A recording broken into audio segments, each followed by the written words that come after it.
This is the first time I'd have seen Charles represent with the big brown kahunas. Catch Michael. Yes, on the Michael Knowles Show. Check it out.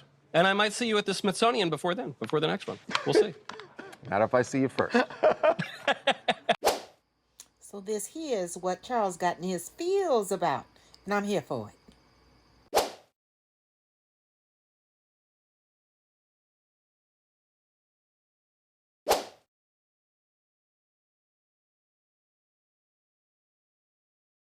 All we ever hear is how terrible our country is and how the most important thing ever in our country is slavery. It's the defining feature, racism, sexism, oppression. That's all you ever hear. Did you just hear that, nigga?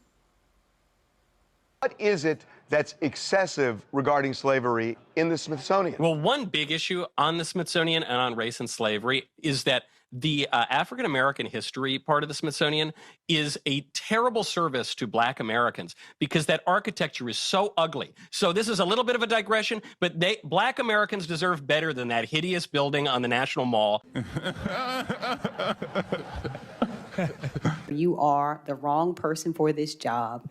Do you guys really believe that in America today, one of our big problems is we don't talk about slavery and all of America's sins enough? It's not about talking about it. It's about teaching people about it, right? So what's wrong? Don't you think people have been taught? What's wrong?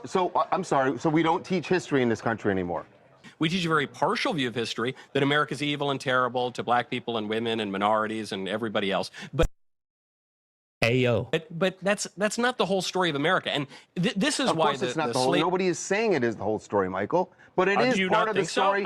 It is part of the story that deserves to be told. Now this is when Charles really get indignant. You're talking about numbers from the Civil War. I'm talking about numbers from Jim Crow.